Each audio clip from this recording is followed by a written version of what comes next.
अभी शुरू करें sir.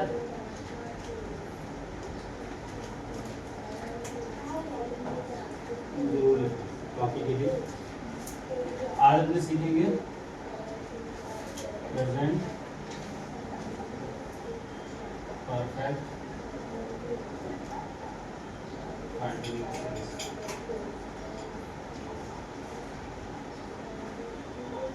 Present perfect continuous tense. ठीक,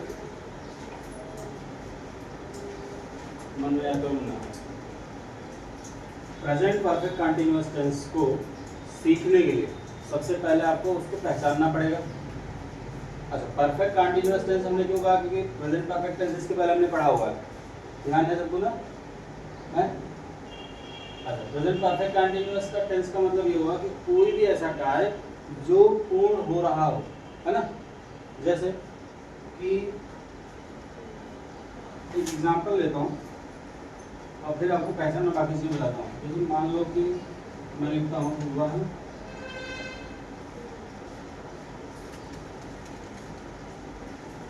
2 घंटे से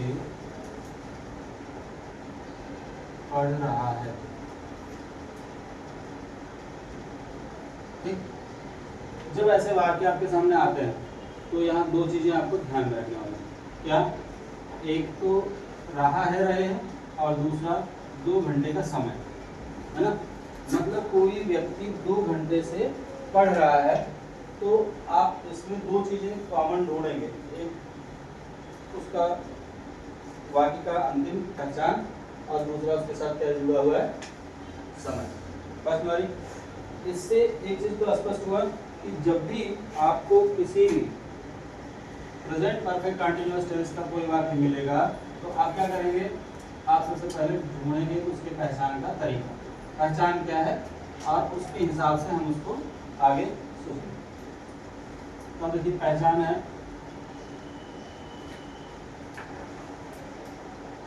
अगर किसी वाक्य के अंत में रहा है, रहे हैं, रही है, ठीक है, अगर ये आता है तो ये क्या हुआ? इसके साथ आपको दिया जाएगा समय। समय कैसा होता है? निश्चित और अनिश्चित दो समय होंगे। समय निश्चित भी होगा और अनिश्चित भी होगा।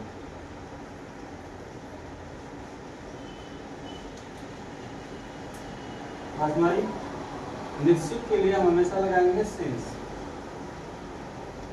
और अनिश्चित के लिए क्या लगाएंगे? और। ठीक है, अब अगर कोई कंफर्म समय दिया हुआ है, भाई कोई व्यक्ति 5 बजे आएगा, है ना, या जैसे आप लोगों को समय दिया गया है कि 2 बजे आपका क्लास चालू हो जाएगा, तो 2 बजे का समय जो होगा वो क्या है? निश्चित है। लेकिन मैं ऐसा कहूँ कि आपका 5 महीने से ये काम चल रहा है पढ़ने का, ठीक है, तो क्या होगा? 5 महीना एक ड्यूरेशन बता रहा है, ठीक है, एक समय की अवधि बता रही है, तो वहां पर आप क्या लगाएंगे? फॉर लगाएंगे, ठीक है ना।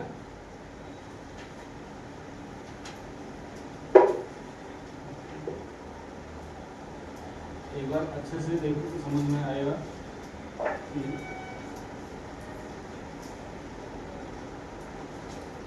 जब हम अफर्मेटिव बनाएंगे तो क्या करेंगे? अफर्मेटिव सेंटेंस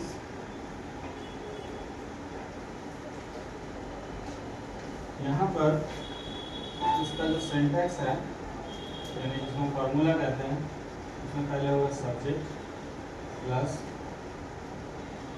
यहाँ पर आपको लगेगा हैज या हैव बीन, ठीक है, हैज या have been plus V1 plus ing and plus object. उसके बाद आता है सिंस या फॉर। सिंस या फॉर के बाद आपको मिलेगा टाइम।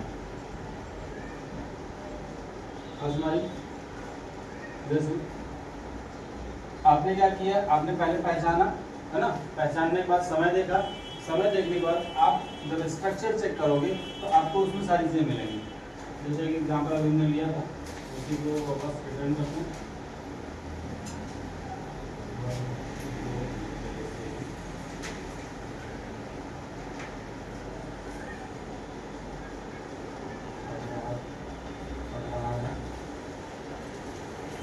क्या हो जाएगा इसमें, देखिए सब्जेक्ट आपका मिल गया वह, है ना। हैज या हैव में से कोई एक लगाएंगे, वह सिंगुलर है कि प्लूरल है? हाँ भाई सिंगुलर है ना। तो क्या लगेगा, ही हैज, उसके बाद लगा दो बीन, ही हैज बीन। पढ़ने का अंग्रेजी क्या होता है, रीड, तो रीड के साथ लग जाएगा आईएनजी, रीडिंग हो गया, है ना। He has been reading. उसके बाद ऑब्जेक्ट अपने पास है नहीं, अगर कहीं लिखा होता है किताब पढ़ रहा है तो हम क्या करते हैं, रीडिंग बुक्स लगाते हैं, ठीक है। अब यहाँ पर लगाओ सिंस या फॉर, क्या लगेगा भाई, है फॉर 2 आवर्स।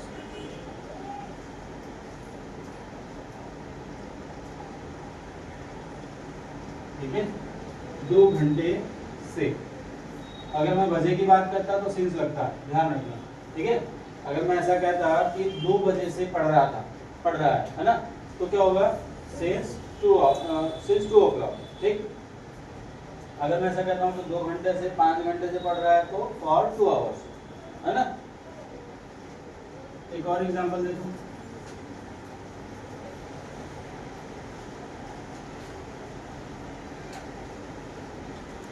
वे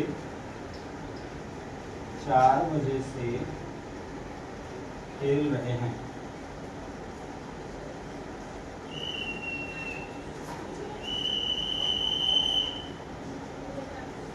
तो क्या हो जाएगा,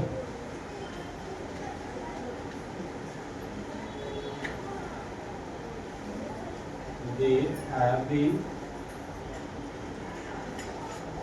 playing,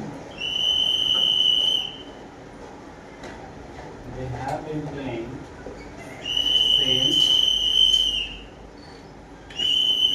4 o'clock, ठीक। इतनी बात समझ में आ रही, लिखिए इसको एक बार और समझिए।